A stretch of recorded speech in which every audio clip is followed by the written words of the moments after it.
অঙ্কিতা যখন তার কলেজের ফেসবুক পেজটি চেক করে মেঘে ঢাকা তারা ব্যান্ড ট্রেন্ড করার বিষয়টি তখন তার নজরে আসে। এইটা সেই গ্রুপ যে গ্রুপের সবচাইতে হ্যান্ডসাম এবং পপুলার সদস্য রোহান সিংহ, অর্থাৎ যার সাথে কলেজের প্রথম দিনই অঙ্কিতার তুমুল ঝগড়া হয়।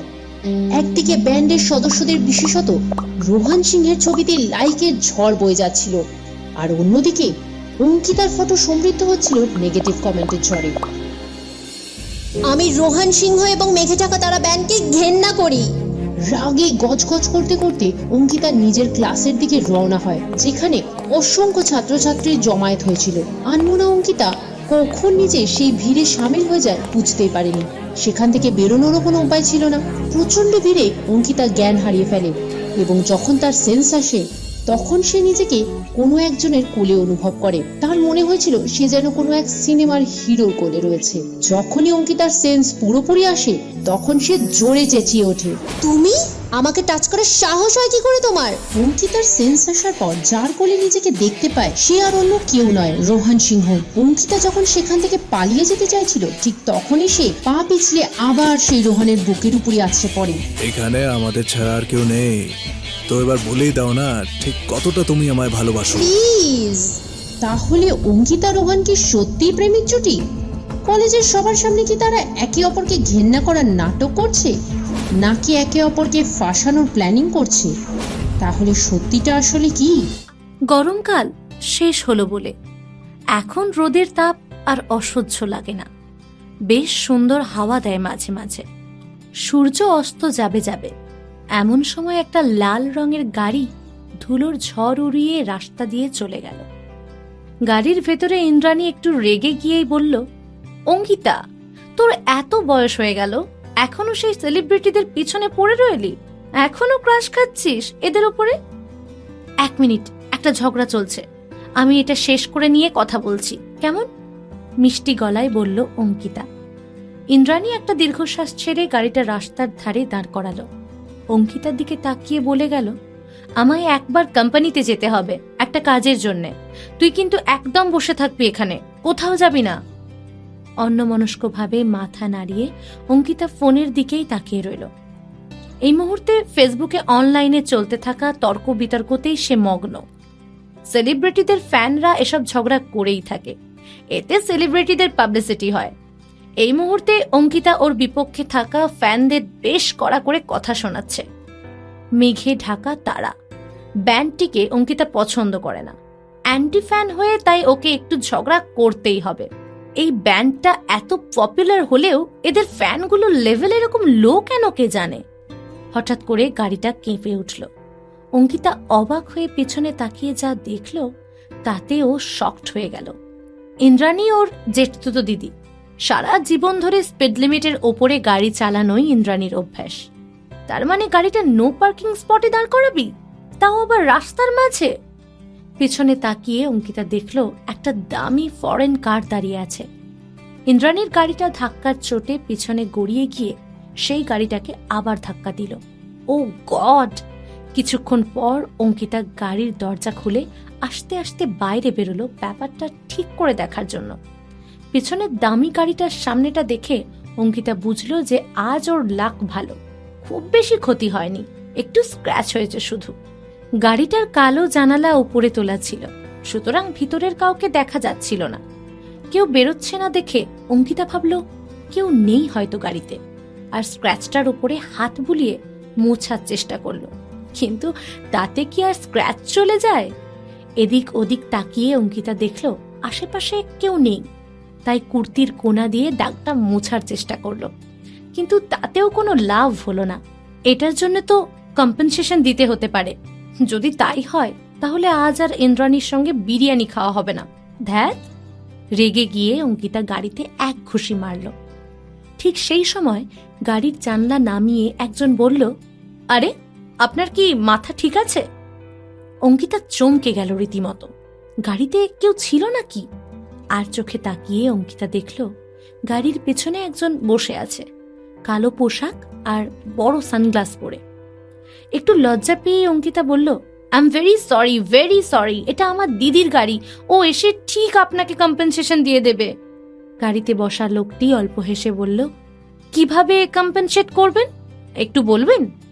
অঙ্কিতা ইতস্ততভাবে বলল, মানে খুব বেশি তো ক্ষতি হয়নি, 2000 টাকা এনাফ হবে না? লোকটি অঙ্কিতার দিকে অবাক হয়ে তাকালো। অদ্ভুত তো। অঙ্কিতা একটু বিরক্ত হয়েই বলল, আপনার কি কোনো অসুবিধা হচ্ছে?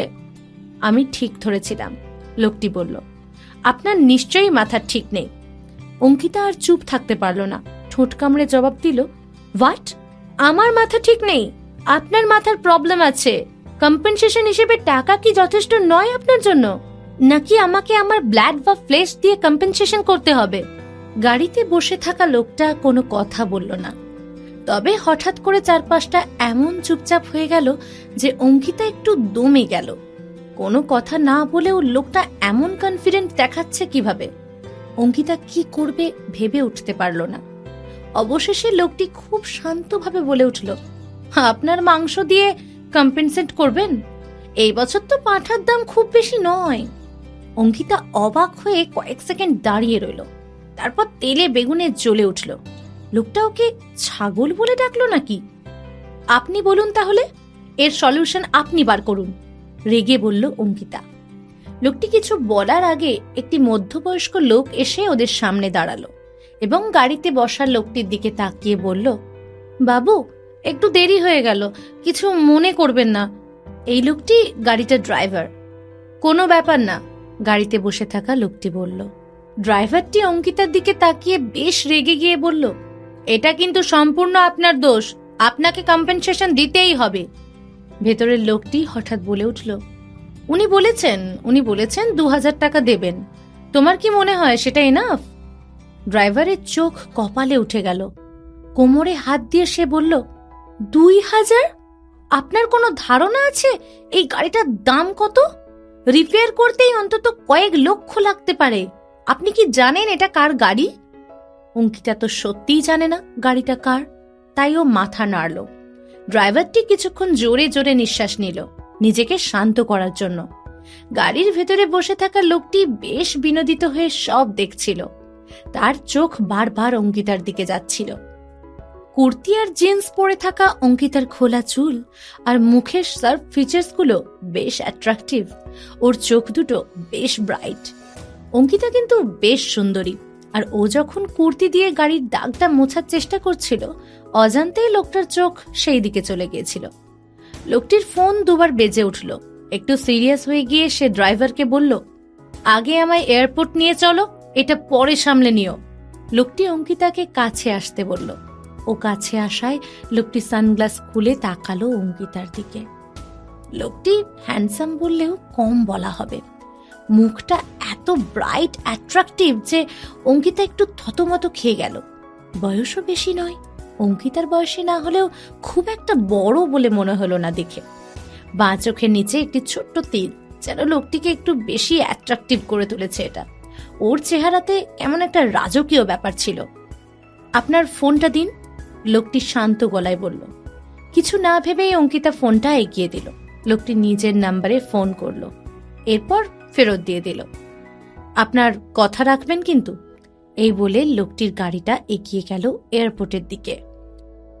ইন্দ্রাণী কিছুক্ষণ পরে সুপার এন্টারটেইনমেন্ট কোম্পানির বিল্ডিং থেকে বেরিয়ে এসে দেখে অঙ্কিতা এক দৃষ্টিতে সামনে তাকিয়ে অল্প অল্প হাসছে। মাথাটা কি একেবারে গেল ফেসবুক করতে করতে? ও অঙ্কিতাকে অল্প ধাক্কা দিয়ে জিজ্ঞেস করলো। হেসে হেসে অঙ্কিতা উত্তর দিল, আমি এক্ষুনি একটা লোকের সঙ্গে কথা বললাম। আমি যে ব্যান্ডটাকে অপছন্দ করি সেটার লিডারের মতো দেখতে। হঠাৎ অঙ্কিতার মুখের হাসি উধাও হয়ে গেল। ও পাথরের মতো দাঁড়িয়ে রইল। ইন্দ্রাণী অবাক হয়ে বলল, থেমে গেলি কেন? তুই তো বলতেই থাকিস এদের নিয়ে। তাড়াতাড়ি ফোন বার করে অঙ্কিতা ফেসবুক খুলল। যেই পোস্টটা নিয়ে কিছুক্ষণ আগে ও ফ্যানদের সঙ্গে ঝগড়া করছিল সেটা দেখে ও চমকে গেল। গাড়িতে বসা ওই লোকটা আসলে আর কেউ না, মেঘে ঢাকা তারা ব্যান্ডের লিডার সিংহ। অঙ্কিতার সেদিন রাতে আর ঘুম হলো না। এসব বিচ্ছিরি স্বপ্ন দেখলো সারা রাত ধরে।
পাঁচিল বেয়ে উঠে একটি ছেলে লাফানোর চেষ্টা করছে।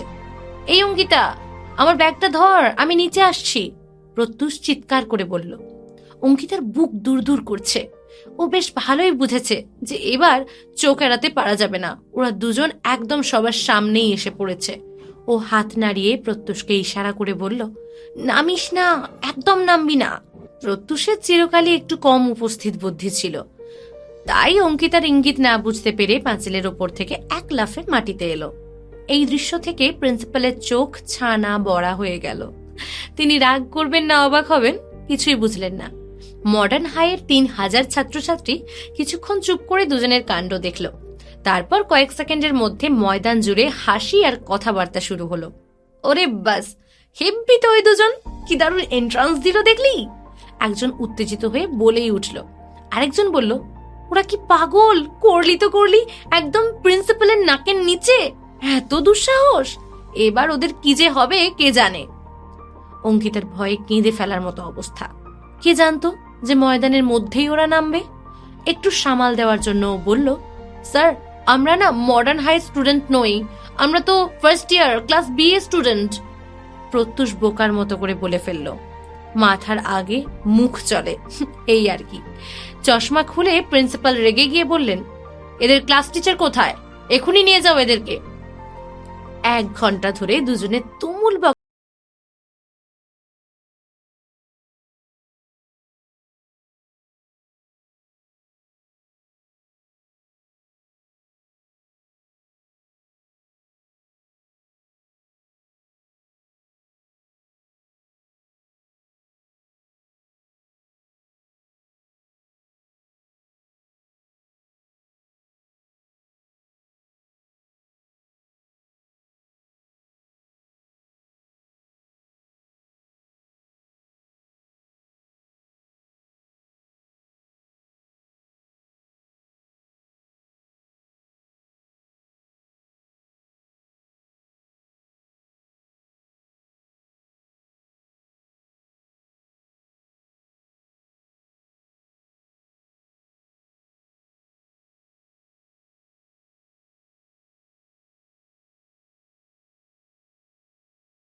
চেঁচামেচি শোনা গেল। অঙ্কিতা পেছনে তাকাতেই যে দৃশ্য দেখল তাতে ওর মুখ হাঁ হয়ে গেল। ঠিক সেই সময় প্রিন্সিপাল ঘোষণা করলেন, এই বছর আমাদের মডার্ন হাই স্কুলে বাংলার গর্ব মেঘে ঢাকা তারার সদস্যরা ভর্তি হবে। আমাদের স্কুলের জন্য এ এক ঐতিহাসিক ঘটনা। সব ছাত্রছাত্রীরা এবং শিক্ষক শিক্ষিকারা চলুন আমরা হাততালি দিয়ে আমাদের নতুন স্টুডেন্টদের স্বাগত জানাই। একটি মৃদু হাওয়া এসে সবার মন আর শরীর একেবারে জড়িয়ে দিল, যেন দেবদূতেরা কোনো দেবতার আগমন ঘোষণা করছে। 3 জন ছেলে স্টেজে উঠে দাঁড়ালো। 3 জনকেই কেমন স্বর্গীয় দেখাচ্ছিল। সূর্যের রশ্মি যেন ওদের পিছনে চক্রের মতো জল জল করছে। এই দৃশ্য দেখে সবাই কয়েক সেকেন্ডের জন্য চুপ করে রইল। ঠিক তারপরে গোটা ময়দান জুড়ে হাসি এবং হৈ হুল্লোড়ের রেশ ছড়িয়ে গেল। অঙ্কিতার মুখ তখন থেকে হাঁ হয়েই ছিল, এখনো তাই রইল। এটা কি স্বপ্ন? ও কি এখনো ঘুমাচ্ছে? এটা সত্যি কি করে হবে? যাদের এতদিন ধরে টিভি আর বড় পর্দায় দেখেছিল তারা ওর সঙ্গে একই স্কুলে পড়াশোনা করবে, এও কি সম্ভব? অঙ্কিতা, তুই চুপ করে গেলি কেন রে? প্রত্যুষ জিজ্ঞেস করলো। অঙ্কিতার মনের অবস্থা তখন সাংঘাতিক বিভ্রান্ত। এসব কি হচ্ছে? ব্যান্ডের লোকেরা ওর স্কুলে আসতে যাবে কেন? বিরক্ত হয়ে প্রত্যুষকে এক খুশি মারল অঙ্কিতা। আরে মারলি কেন? অদ্ভুত তো, কত জোর তোর গায়ে। প্রত্যুষ হাত বোলাতে বোলাতে বলল। বিড়বিড় করে অঙ্কিতা বলল, এটা তবে স্বপ্ন নয়? প্রত্যুষ ভুরু কুঁচকে অঙ্কিতার দিকে তাকিয়ে থেকে জিজ্ঞেস করলো, এই ছেলেগুলো কে রে? বেশ চেনা চেনা লাগছে তো, সবাই এত উত্তেজিত কেন এদের দেখে? এই শুনে ওদের টিচার, যিনি এতক্ষণ ধরে ওদের বকছিলেন, ঘুরে প্রত্যুষকে বললেন, তুমি এদেরকে চেনো না নাকি? মেঘে ঢাকা তারা, মেঘে ঢাকা তারাকে চেনো না? ওরা গত 2 বছর ধরে শুধু বাংলা নয় গোটা দেশে জনপ্রিয়তা অর্জন করেছে। সব মিউজিক চার্টে 1 নম্বরে রয়েছে। ওদের দলের লিডার হচ্ছে রোহন সিংহ, গান কম্পোজ করে, পিয়ানো বাজায়। বিশাল মেহতা ওদের গিটারিস্ট, খুব শান্ত ছেলে। আর কি দারুণ গানের গলা। শানি সেন ড্রামস বাজায়, ও খুব মিষ্টি ছেলে। তিনজনেই অত্যন্ত প্রতিভাশালী এবং কত অল্প বয়সে এত দূর গেছে। টিভি তো প্রায় সব বিজ্ঞাপনেই ওদেরকে দেখায়। কত শো করে ওরা বাংলা জুড়ে, তাই তোমার ওদেরকে হয়তো চেনা লাগছে। ভদ্রমহিলা তার অর্ধেক বয়সী কয়েকটি ছেলেকে নিয়ে এত উৎসাহ দেখে প্রত্যুষ একটু থতমত খেয়ে গেল। এতেই বোঝা যায় সেলিব্রিটিদের নিয়ে মাতামাতি করাটা মানুষের স্বভাবে এসে দাঁড়িয়েছে, তাতে বয়সের কিছুই নেই। প্রত্যুষ হঠাৎ অঙ্কিতাকে বলে উঠল, আরে এটা সেই ব্যান্ডটা না যাকে তুই সবসময় ফেসবুকে বিরোধ করিস? এবার মনে পড়েছে। অঙ্কিতা কিছু বলল না, এক দৃষ্টিতে স্টেজের দিকে তাকিয়ে রইল। প্রত্যুষ ঠিক বুঝলো না ব্যাপারটা কি হলো। ওকে জিজ্ঞেস করার আগেই স্টেজ থেকে গমগমিয়ে একজনের গলা শোনা গেল, আমি রোহন সিংহ, পরের 3 বছর এখানে পড়াশোনা করব, আমি খুব এক্সাইটেড।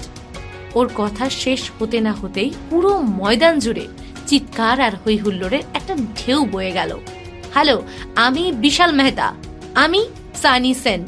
বাকিরা নিজেদের নাম বলল শুধু, কিন্তু স্টুডেন্টদের চিৎকার চেঁচামেচি তখনও বন্ধ হলো না। অঙ্কিতার মনে হলো এত আওয়াজে যেন পায়ের তলায় মাটি না কাঁপতে শুরু করে দেয়। প্রিন্সিপাল অনেক কষ্টে সবাইকে চুপ করালেন, দিয়ে হঠাৎ অঙ্কিতা আর প্রত্যুষের দিকে আঙুল দেখিয়ে বললেন, এই দুজন স্টুডেন্ট আজ যা করেছে তা অভাবনীয়। আমাদের স্কুল 60 বছর আগে প্রতিষ্ঠিত হয়েছিল। আমি হলফ করে বলতে পারি এরকম কাজ আগে কেউ কখনো করেনি। পাঁচিল ডিঙিয়ে উদ্বোধনী অনুষ্ঠানে ঢোকা আমি এখনো ভাবতে পারছি না। সবাই শুনে রাখো, এরকম ভাবে নিজেদের পরিচালনা করলে চলবে না। ডিসগ্রেসফুল, এরকম যেন আর কোনোদিন আমি না দেখতে পাই। সবার চোখ অঙ্কিতার প্রত্যুষের দিকে গেল। অঙ্কিতার মাটির সঙ্গে মিশে যেতে ইচ্ছে করছিল, লজ্জায় কাঁদতেও পারছিল না। নতুন স্কুল, প্রথম দিনেই একটা বাজে ইমপ্রেশন বানিয়ে ফেললো। এতে যে পরে কত ক্ষতি হবে তা বেশ অনুমান করতে পারছিল অঙ্কিতা। ওর যেন মনে হলো মেঘে ঢাকা তারার মতোই ও নিজেও স্কুলে বেশ জনপ্রিয় হয়ে উঠবে, অবশ্য অন্যরকম করে। ব্যান্ড জনপ্রিয় কারণ স্কুলে তাদের প্রচুর ফ্যান, কিন্তু অঙ্কিতাকে সবাই ঠাট্টার পাত্র হিসেবেই দেখবে এখন থেকে। হঠাৎ একটু আশাবাদী হয়ে অঙ্কিতা চোখ তুলে দেখলো বাকিদের প্রতিক্রিয়া কি হয়। সবাই ওর দিকে তাকিয়ে আছে, নিজেদের মধ্যে ফিসফিস করে কথা বলে হাসাহাসি করছে ওকে নিয়ে। এটা দেখে ও রীতিমতো বিরক্ত হলো, হতাশ বোধ করলো। হঠাৎ অঙ্কিতার মনে হলো অন্য দিক থেকে কে যেন ওর দিকে মনোযোগ সহকারে তাকিয়ে আছে। স্টেজের দিকে তাকিয়ে ও দেখলো রোহন সিংহ সরাসরি ওকে দেখছে। আর অঙ্কিতার হঠাৎ করে কাঁপুনি ধরলো। একে তো সবাই ওকে নিয়ে ঠাট্টা করছে, তার উপর বাংলার গর্ব রোহন সিংহ ওর দিকে এমন ভাবে তাকিয়ে আছে। রোহন স্টেজে একটু হেসে অঙ্কিতার দিকে ইশারা করে যেন বলল, আবার দেখা হলো তাহলে। অঙ্কিতার হাত পা রীতিমতো ঠান্ডা হয়ে গেল। রোহন ওকে চিনতে পেরেছে। সৌভাগ্যবশত এই ইশারাটা অঙ্কিতা ছাড়া কারোর চোখে পড়েনি, নইলে যে আরো কত কাণ্ড হতো। অন্যদিকে মুখ ঘুরিয়ে অঙ্কিতা এমন ভাব করলো যেন দেখেইনি। তবে ওর মনের ভেতরে অনেক প্রশ্ন ছিল, একটু ভয়ও লাগছিল ওর। এত স্কুল থাকতে এখানে কেন আসতে হলো এই ব্যান্ডটাকে? উদ্বোধনী অনুষ্ঠানের পরে টিচাররা সব ছাত্রছাত্রীদের নিয়ে ক্লাসে চলে গেলেন। অঙ্কিতা ওর বয়সী বেশিরভাগ মেয়েদের মতো ইন্টারনেট ছাড়া থাকতে পারে না, তাই ক্লাসের ফাঁকে ফেসবুক খুলে বসলো। স্কুলের গ্রুপে গিয়ে দেখে সব পোস্ট মেঘে ঢাকা তারাকে নিয়েই, কারণ স্কুলের বেশিরভাগ স্টুডেন্ট ব্যান্ডটির ফ্যান। সেই ছবিগুলোর মধ্যে প্রত্যুষ আর অঙ্কিতার কয়েকটা ছবি ছিল। এক কোণে দাঁড়িয়ে বকা খাবার সময় কেউ তুলেছিল বোধহয়। পাঁচিল টপকানোর বুদ্ধিটা প্রত্যুষের ছিল, তাই রেগে গিয়ে প্রত্যুষকেই মনে মনে অঙ্কিতা দুষল। ব্যান্ডটির ফেসবুক পেজে গিয়ে অঙ্কিতা দেখলো ইতিমধ্যেই সবাই জেনে গেছে ওরা এই স্কুলে পড়াশোনা করবে। অঙ্কিতা এই ব্যান্ডটিকে পছন্দ করতো না। ও হচ্ছে যাকে বলে একেবারে অ্যান্টি ফ্যান অথবা বিরোধী ফ্যান। ও অবশ্যই অস্বীকার করে না যে রোহন, বিশাল আর সানি দেখতে বেশ ভালো, তবে অঙ্কিতা যাকে পছন্দ করে অর্থাৎ গায়ক সাহিলকে, তার নাকি মেঘে ঢাকা তারার সঙ্গে ইন্ডাস্ট্রিতে সম্পর্ক ভালো নয়। সুতরাং নিজের পছন্দের গায়কের পাবলিসিটির জন্য অঙ্কিতা এই ব্যান্ডটিকে ফেসবুকে বিরোধ করে। একটা কমেন্ট লিখতে লিখতে অঙ্কিতার হঠাৎ মনে হলো এটা অদ্ভুত না যে এই 3 জন এখন ওর সঙ্গে একই স্কুলে পড়াশোনা করবে। অঙ্কিতা আবার কয়েকদিন আগে রোহনের সঙ্গে ঝামেলাও করেছিল। ইস, ওর কেমন যেন একটা মনে হচ্ছিল। কি রে, এবার ক্লাসে যেতে হবে, চল। প্রত্যুষ বলাতে অঙ্কিতা ফোনটা রেখে নতুন বিল্ডিং এর দিকে এগোতে থাকলো। সেখানে থই থই করছে ছেলে মেয়ে, এমন যে ঠিকভাবে হাঁটাও সম্ভব হচ্ছে না। অঙ্কিতা প্রত্যুষকে বলল, একটু দাঁড়িয়ে যা না, ভিড়টা কম, তারপর যাব। প্রত্যুষ অঙ্কিতার হাত ধরে ওকে টেনে নিয়ে যেতে শুরু করলো ভিড়ের মধ্যেই। আর অঙ্কিতার একেবারে লোকেদের মাঝে চিপে যাওয়ার মতো অবস্থা। সব তোর ভুলভাল প্ল্যান বানানোর জন্য হয়েছে, অঙ্কিতা বলল। কথা না বাড়িয়ে প্রত্যুষ গোমরা মুখ করে পিছনের সিটটায় বসলো। একটা পেন বার করে বাইরের দিকে তাকিয়ে সেটাকে আঙুলের মধ্যে ঘোরাচ্ছিল অঙ্কিতা, যখন হঠাৎ তিনজন এসে ওর সামনে দাঁড়ালো। মেঘে ঢাকা তারাকে এই ক্লাসেই আসতে হলো। অঙ্কিতা অন্যমনস্ক হয়ে যাওয়ায় পেনটা হাত থেকে পড়ে গেল পায়ের কাছে। কাজ ভাগ করে দিলেন। অঙ্কিতা ঘোষ, ঐশী চক্রবর্তী আর রোহন সিংহ, তোমরা লাইব্রেরিতে বই গোছাবে আজকে। লাইব্রেরিয়ানের কথা মতো চলবে, উনি যেভাবে কাজ করতে বলবেন সেই রকম করেই গোছাবে। অল দ্য বেস্ট, তোমাদের সকলকে অল দ্য বেস্ট, উনি বললেন। রোহন, তুমি পারবে তো? মাথা নেড়ে রোহন সম্মতি জানালো। ক্লাসের সবাই এই তিনজনের দিকে তাকিয়ে দীর্ঘশ্বাস ছাড়লো। কি কপাল এই মেয়ে দুটোর, রোহন সিংহের সঙ্গে সময় কাটাবে। অঙ্কিতার মোটেও এক্সাইটেড লাগছিল না। মাথা নেড়ে ও লাইব্রেরির দিকে হাঁটা শুরু করে দিল। যত তাড়াতাড়ি কাজ শেষ হবে তত তাড়াতাড়ি ও বাড়ি ফিরতে পারবে। আজ যা দিন গেল ওর। লাইব্রেরি একদম 4 তলায়। সিঁড়ি দিয়ে উঠতে উঠতে থেকে গিয়ে অঙ্কিতা একটু দম নেওয়ার জন্য দাঁড়ালো। পিছনে ফিরে দেখে ঐশী অনেক চেষ্টা করছে রোহনের সঙ্গে কথা বলার, ফ্যান হবে হয়তো। রোহন অবশ্য খুব বেশি পাত্তা দিচ্ছিল না। সামনের দিকে চোখ করে দেখলো অঙ্কিতা ওর দিকে তাকিয়ে আছে। অঙ্কিতা হঠাৎ যেন শিউরে উঠল রোহনের চাহনি দেখে। অঙ্কিতা ভাবলো, রোহন কি ওকে সত্যি মনে রেখেছে নাকি? ও তো সেলিব্রিটি, এসব ছোটখাটো জিনিস নিশ্চয়ই মনে রাখবে না। এই চিন্তা করতে করতে অঙ্কিতা এগিয়ে চলল লাইব্রেরির দিকে। লাইব্রেরিয়ান চলে গেছে, তবে টেবিলে সবাইকার কাজের নির্দেশনা দিয়ে গেছেন। একবার চোখ বুলিয়ে অঙ্কিতা কয়েকটা বই তুলে ঠিক করে গোছাতে লাগলো। অঙ্কিতা জানতো না যে ঐশী হলো গিয়ে মেঘে ঢাকা তারার একেবারে ডাই হার্ড ফ্যান। লাইব্রেরিয়ান নাই দেখে ও কাজে মন না দিয়ে রোহনের সঙ্গে গল্প জুড়ে দিল।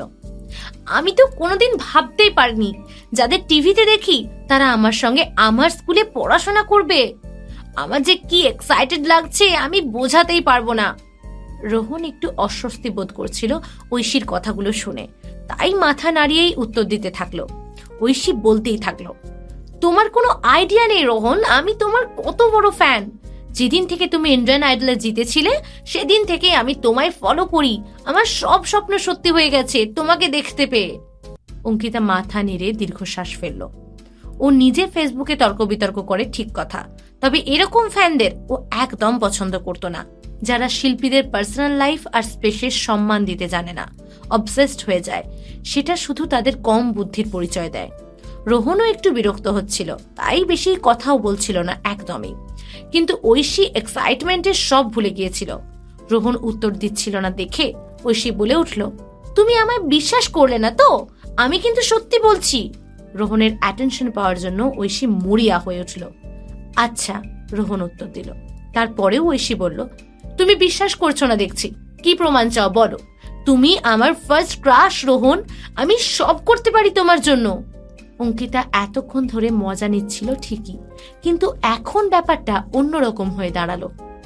এরকম ফ্যানদের ব্যাপারে ও অনেক শুনেছে, যারা আর্টিস্টদের নিজেদের বয়ফ্রেন্ড বানানোর জন্য অনেক রকমের কাজ করে থাকে।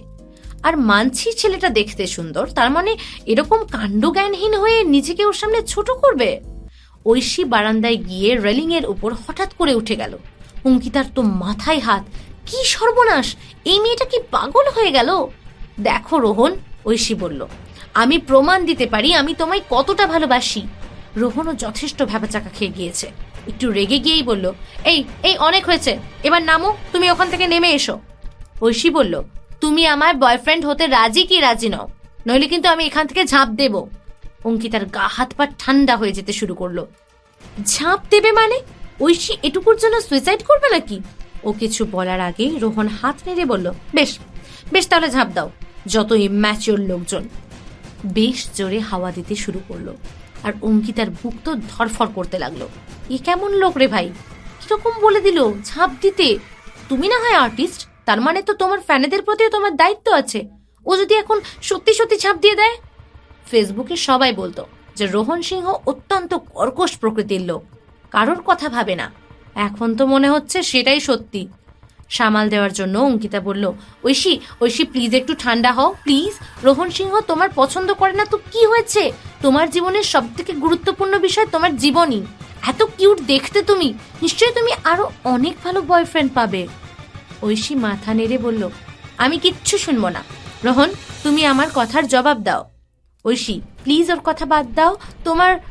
রোহন, এখনো সময় আছে, তুমি বলো। আচ্ছা, ঝামেলায় পড়া গেল। অঙ্কিতা ফ্যান আর আর্টিস্টের মাঝখানে এসে কেমন যেন অপ্রস্তুত হয়ে পড়েছে।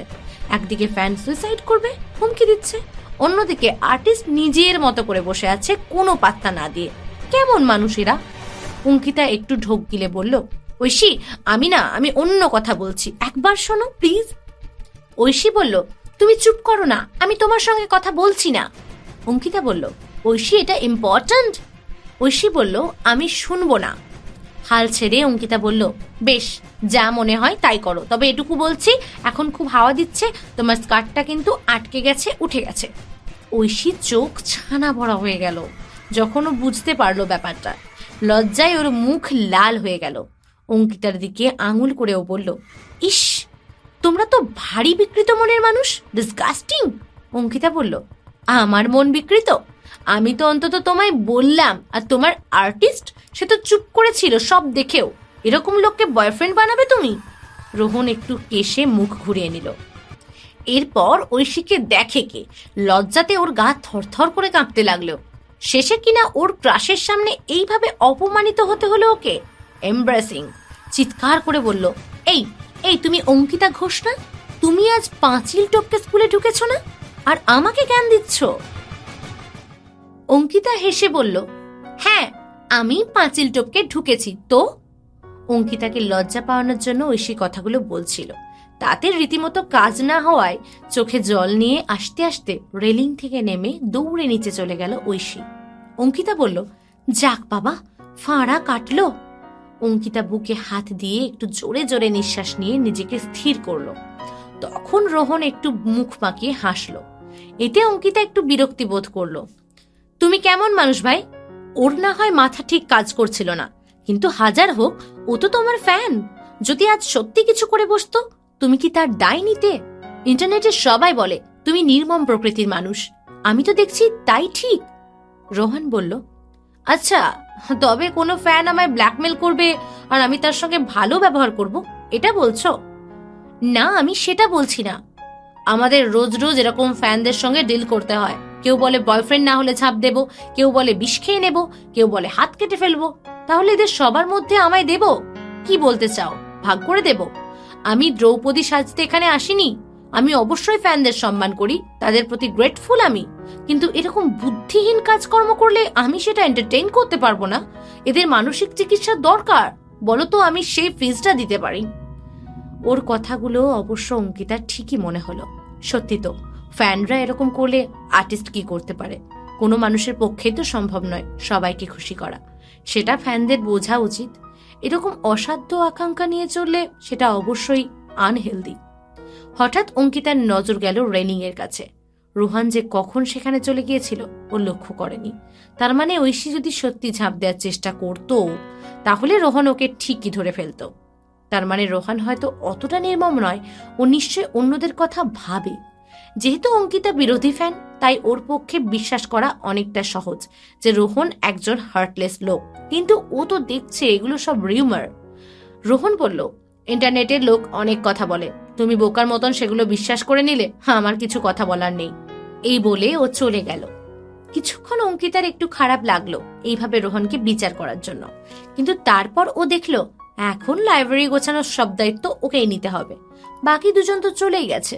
অসভ্য, ইউজলেস। রেগে বিড়বিড় করতে করতে অঙ্কিতা নিজেই কাজ করতে শুরু করে দিল। অতগুলো ভারী ভারী বই লিস্ট করা আর গোছানোর পরে অঙ্কিতার একেবারে মরিয়া অবস্থা।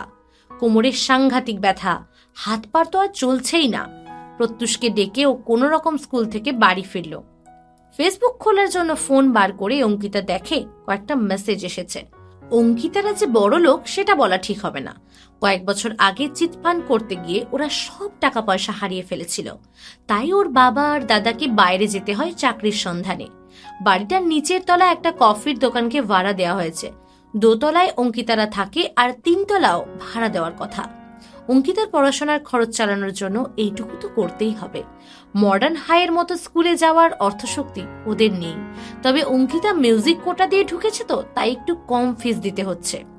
মেসেজ খুলে অঙ্কিতা দেখে রিয়েল এস্টেট কোম্পানি ওকে জানিয়েছে ওদের বাড়ির 3 তলায় ভাড়াটি হিসেবে আসতে রাজি হয়েছে, ডিপোজিটও ভরে দিয়েছে। আনন্দে ও প্রত্যুষকে দেখালো মেসেজটা।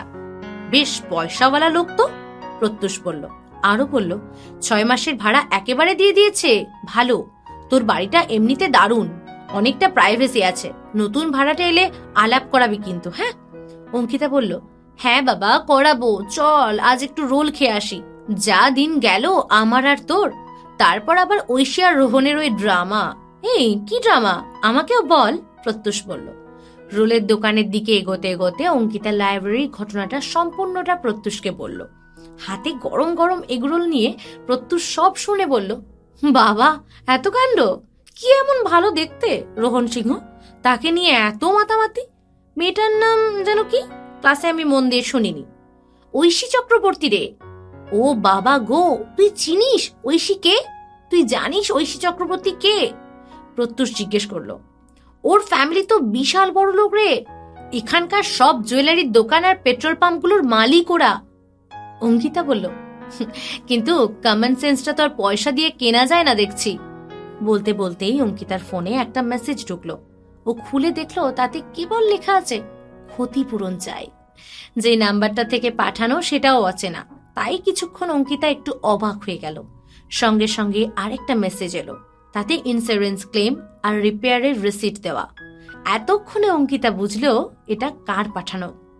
প্রত্যুষ ওর মুখের অবস্থা দেখে জিজ্ঞেস করলো, এই অঙ্কিতা কি হলো রে, ভূত দেখার মতো অবস্থা তোর? কোনো জবাব না দিয়ে অঙ্কিতা বসে বসে মোট কটা শূন্য আছে সেটা গুনলো বারবার করে। এত টাকা ও কোথা থেকে পাবে? এক্ষুনি ইন্দ্রাণীকে একটা ফোন করা দরকার।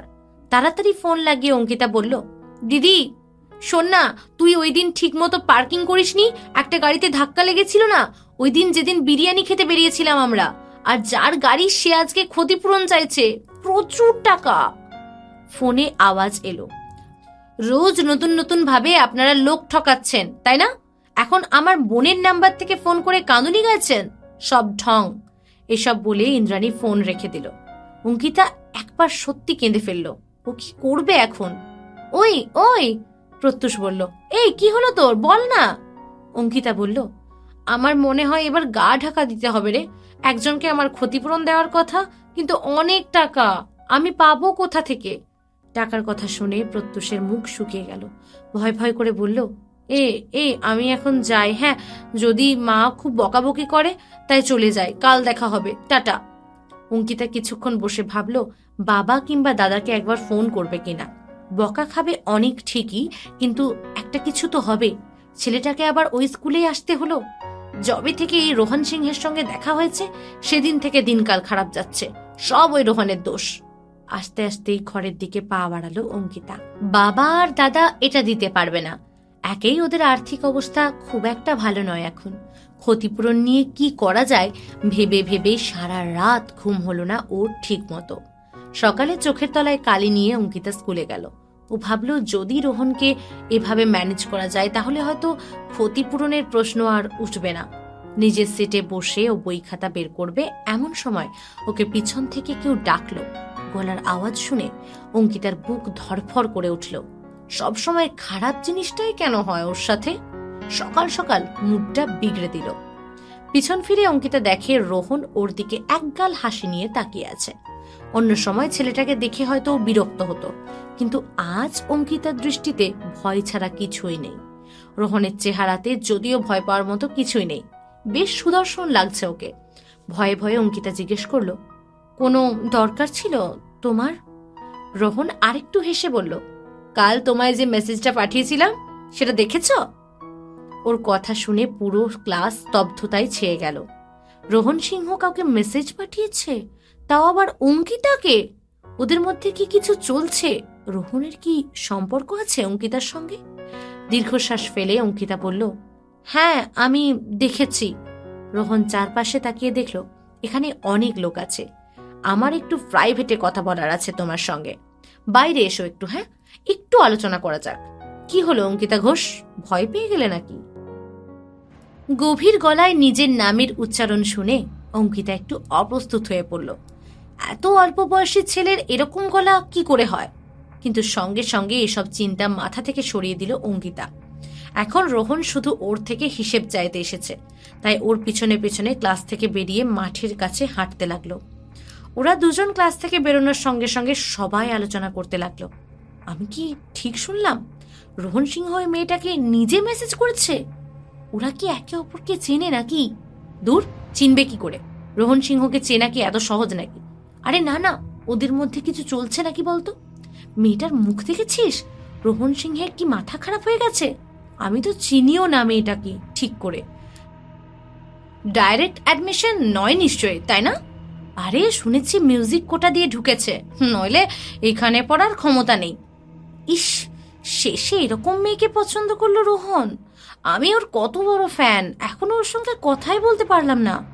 পিছন থেকে একজন চেঁচিয়ে বলল, ওই মেয়েটা নিশ্চয়ই কিছু বলে ব্ল্যাকমেল করেছে রোহনকে। সবাই ঘুরে দেখে কথাটা আর কেউ না, ঐশী চক্রবর্তী বলছে। ও বলতে থাকলো, কাল আমি তাড়াতাড়ি চলে এসেছিলাম লাইব্রেরি থেকে, তখন ওরা দুজন ছিল ওখানে। কি হয়েছে কে জানে, যত সব ক্যারেক্টারলেস মেয়ে। কয়েকজন ওর কথা শুনে সায় দিল। আসলে আর্টিস্ট ফ্যানদের মধ্যে ঢুকে পড়লে এরকম অপবাদ শুনতেই হবে। ওদিকে অঙ্কিতা ভয়ে কাঁপতে লাগলো। রোহন ওর দিকে তাকিয়ে রইল। কিভাবে ক্ষতিপূরণটা দেবে? ব্যাংক ট্রান্সফার, ক্রেডিট কার্ড নাকি ক্যাশ? আমার জন্য সব অ্যাভেলেবেল, তুমি বলো। তার সঙ্গে ম্যানেজারের সাথে কথা বলতে হবে, রোহন বলল। অঙ্কিতা জিজ্ঞেস করলো, গাড়ির ইন্স্যুরেন্স নেই? ফুরিয়ে গেছে, রিনিউ করতে ভুলে গেছি, তাচ্ছিল্যভাবে রোহন বলল। এই শুনে অঙ্কিতা কেঁদেই ফেলল। ইন্দ্রাণী ওর ফোন তুলছে না, ওর বাবা অথবা দাদাকে জিজ্ঞেস করার প্রশ্নই ওঠে না। এখন ও নিজে থেকে কি করে পুরো টাকাটা দেবে? যেদিন থেকে ওদের আর্থিক অসুবিধা শুরু হয়েছিল, টাকা জিনিসটাকে অঙ্কিতা খুব ভয় পায়। ওদের আত্মীয়রা সম্পর্ক ভেঙে দিয়েছিল, প্রতিবেশীরা ঠাট্টা করেছিল, এমনকি ওকে ছেড়ে ওর বাবা আর দাদাকেও কাজের জন্য চলে যেতে হয়েছে বহু দূরে। টাকাকে অঙ্কিতা ভয় পায়, আর এখন সেই টাকার জন্যই ওকে রোহন সিংহের কাছে অপমানিত হতে হচ্ছে। আমি এত টাকা অ্যাফোর্ড করতে পারি না, মানে পারবো না, আই এম সরি, তোমার মতো বড়লোক নই আমি, একটু হতাশভাবেই অঙ্কিতা বলে ফেলল রোহানকে। ওর চোখের জল দেখে রোহন একটু গম্ভীর হয়ে গেল। এতক্ষণ ধরে ও নেহাত ঠাট্টা করছিল, তবে এই মেয়েটা তো সিরিয়াসলি নিয়ে নিল সব। অঙ্কিতা হঠাৎ বলল, আচ্ছা আমি তোমার সঙ্গে একটা এগ্রিমেন্ট করতে পারি কি? যখন আমি চাকরি করব তখন তোমায় সব শোধ করে দেব, ইন্টারেস্ট সহ, কিন্তু ততদিন আমি পারবো না, তুমি প্লিজ এতে রাজি হয়ে যাও। রোহন অল্প হেসে মাথা নেড়ে বলল, সেটা তো হবে না। অঙ্কিতা চোখের জল মুছে দীর্ঘশ্বাস ফেলে বলল, তাহলে তুমি বলো কিভাবে আমি শোধ করব? আমি তো আমার দিকটা বললাম, তোমায় বলো। পেছন থেকে কেউ তখন বলে উঠল, এত গোমরা মুখ করে কেন দাঁড়িয়ে আছো? আরো অনেকভাবে ক্ষতিপূরণ করা যায়। অঙ্কিতা ঘুরে দেখে সানি সেন ওদের দিকে একগাল হাসি নিয়ে এগিয়ে আসছে। রোহনের কাঁধে হাত রেখে বলল, রোহন তুই সকাল সকাল শুরু হয়ে গেলি, খালি মেয়েদের দিকে নজর। রোহন অপ্রস্তুত হয়ে বলল, তেমন কিছু না। সানি বলল, আচ্ছা বেশ, তাহলে অঙ্কিতাকে আমি নিয়ে যাই। রোহন ওর দিকে চোখ বড় করে তাকানোয় সানি হাসল। অঙ্কিতা ওকে দেখে একটু স্থির হলো। মেঘে ঢাকা তারা ওর পছন্দের ব্যান্ড নয়, তবুও সানি সেনকে ওদের মধ্যে একটু ভালো লাগতো। ছেলেটাকে বেশ মিশুকে মনে হয়, রোহন সিং এর মতো একেবারেই নয়। সানি অঙ্কিতার দিকে তাকিয়ে বলল, তোমার সঙ্গে দেখা হলো আবার তাহলে? রোহন তো দেখছি তোমাকে ছাড়া থাকতেই পারে না। অঙ্কিতার লজ্জা পাবে না রাগ করবে বুঝলো না। সানি যদি জানতো রোহন কেন অঙ্কিতার পেছনে ঘুরছে, তাহলে হয়তো ও এই কথাটা বলতো না। ও অল্প হেসে সানিকে বলল, তোমার সঙ্গে দেখা হয়েও বেশ ভালোই হলো। তোমরা এখানে অ্যাডজাস্ট করতে পারছো তো? কোনো অসুবিধা হলে জানিয়ে দিও। রোহন একটু বিরক্তিকর সুরে অঙ্কিতাকে ডাকলো। অঙ্কিতা কাছে আসায় রোহন বলল, শোনো, তোমায় না দুটো অপশন দিচ্ছি। এক, তুমি আজকের মধ্যে আমায় ক্ষতিপূরণের মতো টাকাটা দিয়ে ফেলো ফেরত, সে তুমি যেভাবে পারো জোগাড় করো। আর 2, তুমি আমার একটা শর্ত মানো, তাহলে তোমার 1 পয়সাও দিতে হবে না। আমি ধরে নেব তোমার ক্ষতিপূরণ দেওয়া হয়ে গেছে। 2 নাম্বার অপশন শুনে অঙ্কিতা বেশ খুশি হলো, কিন্তু কিছু বলার আগে শানি পাশে এসে ওকে বলল, রোহনের শর্ত কিন্তু সহজ হবে না, একটু ভেবে উত্তর দিও। ওমা, তাই তো? এতগুলো টাকা মাফ করার জন্য যে শর্তই থাকবে সেটা তো সহজ হবে না। শুনে যতটা হালকা মনে হচ্ছে ততটা নাও হতে পারে। রোহন সিংহ কেমন মানুষ কে জানে, মনে মনে কি ফোন দিয়ে এটে রেখেছে তাও অঙ্কিতা বুঝবে কি করে। এই চিন্তা করতে করতে অঙ্কিতার মাথায় অনেক রকমের প্রশ্ন এলো। সেলিব্রিটিরা মাঝে মাঝে স্ক্যান্ডাল করে বসে, ফ্যানদের সাথে সম্পর্ক তৈরি করে। হায় ভগবান, রোহন কি সেরকম কিছু বলছে নাকি? রেগে গিয়ে অঙ্কিতা বলল, ইস, কি বিকৃত মনের মানুষ ভাই, এসব আমি করতে পারবো না। ছি, তোমার লজ্জা করে না এসব বলতে? রোহন হাঁ করে তাকিয়ে রইল। কি ভেবে বসলো মেয়েটা? শানি ওইদিকে ফিকফিক করে হাসতে লাগলো ওদের দেখে। রোহন অবশেষে ব্যাপারটা বুঝে বলল, তুমি কি ভাবো আমি সেরকম মানুষ? আমি কি জানি, অঙ্কিতা বলল। তুমি কেমন মানুষ আমার জানা নেই, তবে আমি কোনো ভুল কাজে জড়াতে পারবো না। তুমি কি কথা দিতে পারো যে তোমার শর্ত সেরকম প্রকৃতির কিছু হবে না? রোহন হেসে ফেলল। এই তাহলে পাবলিকের কাছে ওর রেপুটেশন। আরে আমি কথা দিচ্ছি, তোমায় কোনো ইল্লিগাল কাজে জড়াবো না। এবার খুশি তো? ও জিজ্ঞেস করলো। অঙ্কিতা আস্তে আস্তে মাথা নেড়ে বলল, আমায় একটু সময় দেবে ভাবার জন্য? অবশ্যই, রোহন বলল। সেই সময় অঙ্কিতার হঠাৎ মনে হলো রোহন যেন কোনো সেলিব্রিটি নয়, সাধারণ একজন মানুষ। ওর মুখের হাসি দেখে এক মুহূর্তের জন্য অঙ্কিতা একটু অপ্রস্তুত হয়ে ওর দিকে তাকিয়েই রইল। আবার বুকের ভেতর একটা অদ্ভুত অনুভূতি হলো, সেটা ভয় না প্রত্যাশা ও ঠিক বুঝল না। ক্লাসের দিকে হাঁটতে শুরু করলো অঙ্কিতা। পিছন থেকে ওকে যেতে দেখে শানি রোহনকে জিজ্ঞেস করলো, তুই এই মেয়েটাকেই খুঁজছিলি না? রোহন বলল, তোর এত প্রশ্ন কেন? হ্যাঁ, ক্লাসে চল। শানি রোহনের কাঁধে হালকা খুশি মেরে বলল, কি করি বল, আগে কখনো তোকে কারোর ব্যাপারে এত পরোয়া করতে দেখিনি, এখন এই মেয়েটাকে নিয়ে তুই উঠে পড়ে লেগেছিস একদম। কিউরিয়াসিটি তো হবেই। এই কদিন তাহলে বেশ এন্টারটেইন হবে আমার আর বিশালের। অঙ্কিতা গম্ভীর মুখ করে ক্লাসে ফিরল। প্রত্যুষ কথা বলার চেষ্টা করলো, কিন্তু ও উত্তর দিল না। প্রত্যুষ ব্যাপারটা বুঝলো না। অঙ্কিতা বেশ হাসি খুশি মেয়ে, হঠাৎ করে এমন গোমরা মুখ করে কেন বসে আছে? তবে কি অঙ্কিতা, তোকে রোহন সিংহ কিছু বলেছে কি? ড্যাম হিম, আমি তোর হয়ে বদলা নেব। প্রত্যুষ এমনিতে খুব সিরিয়াস ছেলে নয়, হাসি মজা করতেই ভালোবাসে, তবে ছোট থেকে অঙ্কিতার প্রতি খুব প্রোটেক্টিভ। ওরা মোটামুটি একসঙ্গেই বড় হয়েছে বলা যায়। তাই অঙ্কিতার গোমরা মুখ দেখে প্রত্যুষের মাথা গরম হয়ে গেল। রোহন সিংহের কত সাহস অঙ্কিতাকে খারাপ কথা বলা! মানলাম তুই সেলিব্রিটি, তার মানে সাধারণ লোকদের সঙ্গে যা নয় তাই ব্যবহার করবি তা তো নয়। ঠিক সেই সময় রোহান ক্লাসে ঢুকলো। রেগে গিয়ে প্রত্যুষ ওর সামনে এসে বলল, এই যে, তোমার কি কোনো প্রবলেম আছে? রোহন বিরক্ত হয়ে তীব্র দৃষ্টিতে প্রত্যুষের দিকে তাকালো। মানে? ও জিজ্ঞেস করলো। প্রত্যুষ একটু ঢোক গিলে বলল, তুমি আমার সঙ্গে কম্পিট করতে চাও? অঙ্কিতা সামাল দেওয়ার জন্য প্রত্যুষের হাত ধরে বলল, কেন ঝামেলা করছিস? চল চল আমার সঙ্গে, বসবি আয়। প্রত্যুষ ওর হাত সরিয়ে দিয়ে একভাবে তাকিয়ে রইল রোহানের দিকে। রোহান লক্ষ্য করলো অঙ্কিতার সঙ্গে প্রত্যুষের ভালোই বন্ধুত্ব। হঠাৎ এক অজানা ঈর্ষা ওর মনের মধ্যে এলো অঙ্কিতার সঙ্গে প্রত্যুষকে দেখে। তাচ্ছিল্য ভরে ও জিজ্ঞেস করলো, কিসে কম্পিট করবে বলো? শানি পিছন থেকে অবাক হয়ে রোহানের কথা শুনছিল। এ কি ওর চেনা রোহান? সে তো কোনোদিনই এসব ছোটখাটো চ্যালেঞ্জ নেয় না। তবে এখন কি হলো? ও বিশালের দিকে তাকালো, যে সিট থেকে দৃশ্যটি বিনোদিত হয়ে দেখছিল। স্কুল শেষ হওয়ার পরে সবাই বাস্কেটবল কোর্টের দিকে এগিয়ে গেল। রোহন সিংহের সঙ্গে প্রত্যুষের বাস্কেটবলের কম্পিটিশন হবে। ইতিমধ্যে পুরো স্কুল জেনে গিয়েছিল। স্কুলে প্রায় সবাই জানত যে রোহন সিংহ গান আর পিয়ানো ছাড়াও অনেক কিছুতে পারদর্শী। তারা শুনেছিল রোহানের খেলাধুলার প্রতি রীতিমতো ঝোঁক আছে, তাই আজকের ম্যাচটা একেবারেই মিস করা যাবে না। প্রত্যুষের উপর কারোর নজর ছিল না। বেশিরভাগ লোক কোটা দিয়ে অ্যাডমিশন পাওয়া ছেলে মেয়েদের নিয়ে মাথা ঘামাতো না। সবাই দেখতে এসেছে রোহন সিং কিরকম করে বাস্কেটবল খেলে। অঙ্কিতা লজ্জিত হয়ে আসতে আসতে সেই দিকে এগোলো। প্রত্যুষ ওর কথা ভেবেই রোহানের বিরুদ্ধে দাঁড়িয়েছে, কিন্তু বোকার মতন চ্যালেঞ্জ করার কি ছিল? অঙ্কিতা যেহেতু বিরোধী ফ্যান, ও নিজেও জানতো রোহন সিংহ ভালো রকম খেলাধুলায়, তবে ওর ভয় ছিল মেঘে ঢাকা তারার ফ্যানদের নিয়ে। খেলতে খেলতে মানুষের ব্যথা আঁচড় লেগেই থাকে, তবে রোহানের কিছু হলেই ওর ফ্যানেরা হয়তো প্রত্যুষকে মেরেই ফেলবে। খেলা শুরু হওয়ার সঙ্গে সঙ্গে রোহান বলটা কেড়ে নিয়ে বেশ সহজে একটা স্কোর করলো। অঙ্কিতা এই দেখে অবাক। প্রত্যুষ স্পোর্টস কোটা দিয়ে স্কুলে ঢুকেছিল, কাজে ওকে হারানো একেবারেই কথার কথা নয়। রোহন তার মানে সত্যি বেশ ভালো বাস্কেট বলে।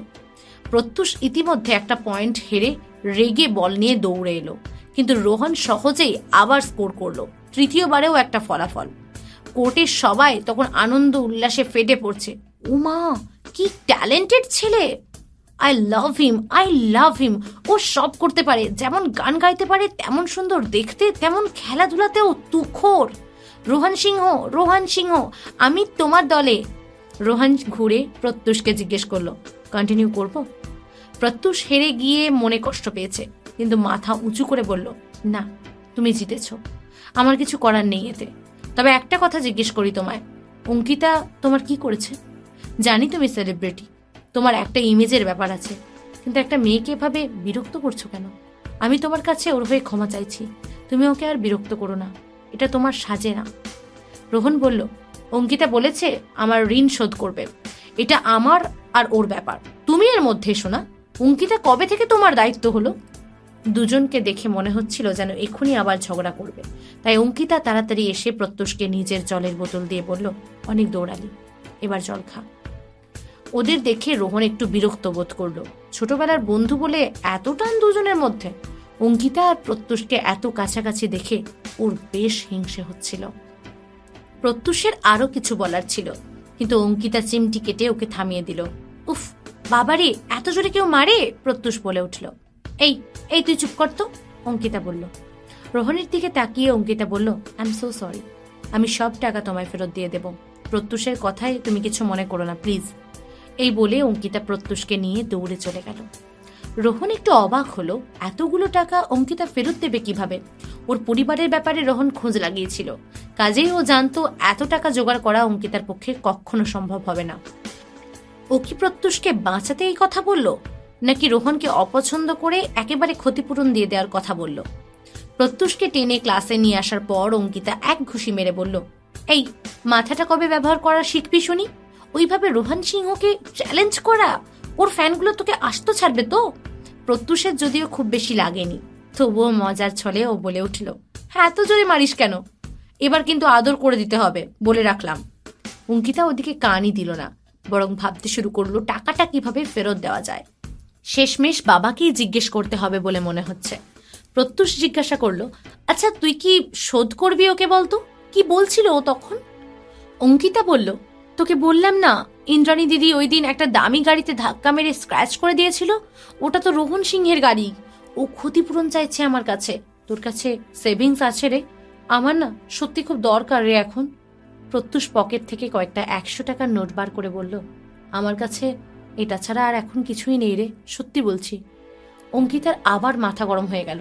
দূর, ও বলল, তুই কোনো কাজের নস, যা তো এখান থেকে। দুজনে নিজেদের মতো ঝগড়া করতে লাগলো।